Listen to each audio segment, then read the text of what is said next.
Good. Hello, I'm Joe. I'm an autistic man, properly diagnosed and everything. So if you heckle me, then technically that's a hate crime. And it's a weird thing, because you get a diagnosis if you're autistic, but not if you're not autistic. I think that's the wrong way around. I think we should diagnose not autistic people, because you people are the weird ones. You are. Not autistic people are weird. You're the ones who won't have a conversation with people unless you can look at their eyeballs. I'm not having a go. I don't hate not autistic people. My sister's not autistic. She's very severely not autistic. She was born autistic.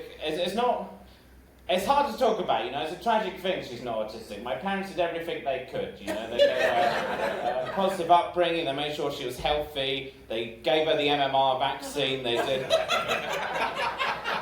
everything they could, and she's severely not autistic. She's got all the symptoms, she makes really intense eye contact, she really loves a loud noise, she's shit at maths. That's like a stereotype, that's not a real... It's not true that not autistic people are shit at maths, that's a stereotype. A lot of not autistic people can be really good at maths, actually. With the right support, they can achieve anything.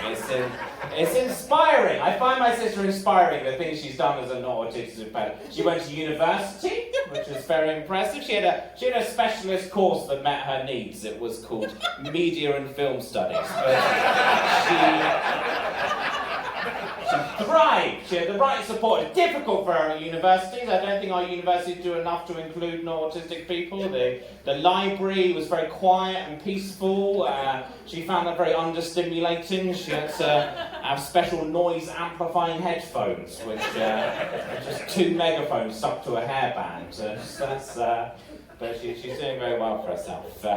It's just a different way of being autistic. It's a spiky skill set. That's what it is. So some things you're really good at, some things you're not very good at. Whereas most people have a kind of more even skill set.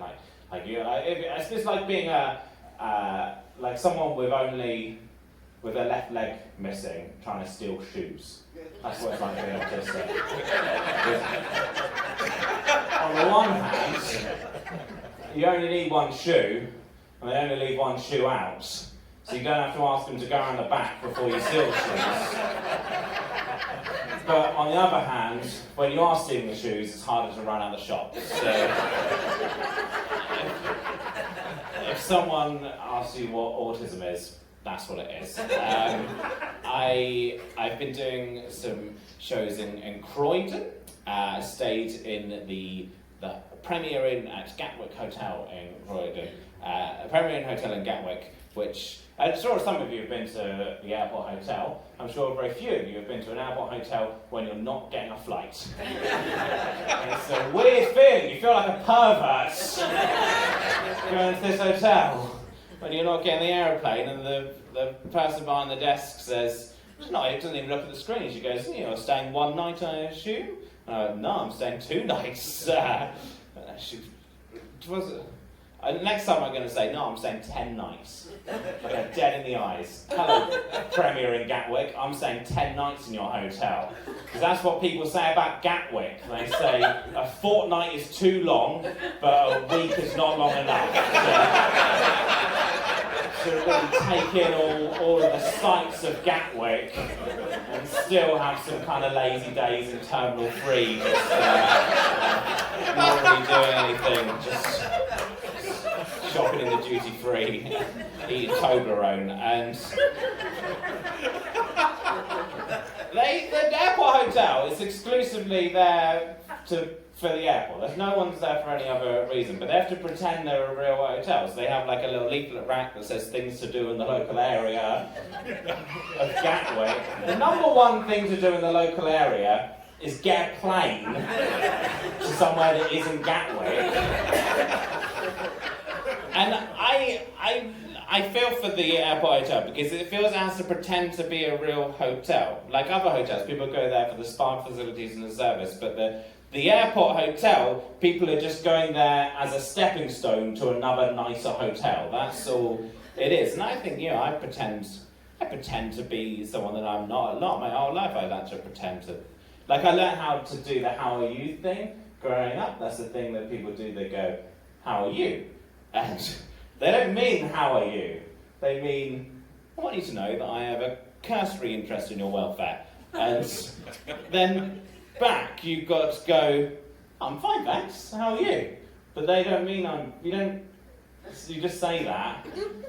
What you're really saying is, I'm not going to burden you with any of my problems. I know you're not really interested. How are you? I'm good, thanks, how are you? I'm good, thanks. And that's what it is, a little game you play, it's not even real. Don't, under any circumstances, when someone says, how are you, tell them how you are.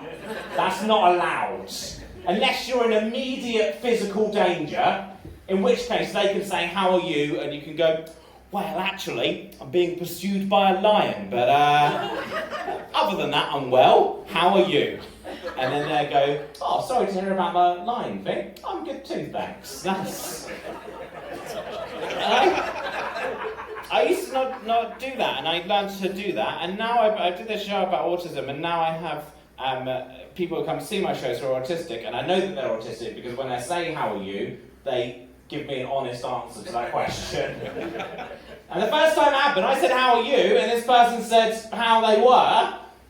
And I thought, oh my gosh, I've asked this woman how she is, and she's answered that question honestly. She must have some kind of disability or mental illness to do it, but it's the right thing to do. If someone says, how are you, it's a weird lying game that you play to not say how you are. If you say how are you, you should say, I'm going to do that now, from now on.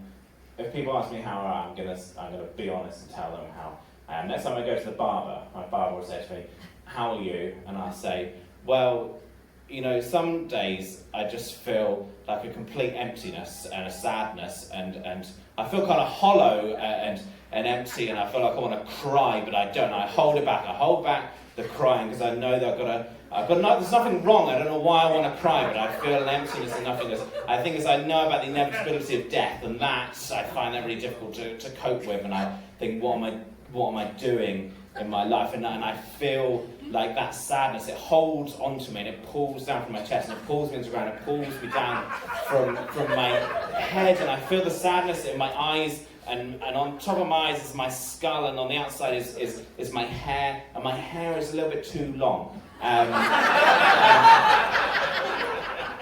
That's the bit I want you to focus on today, please.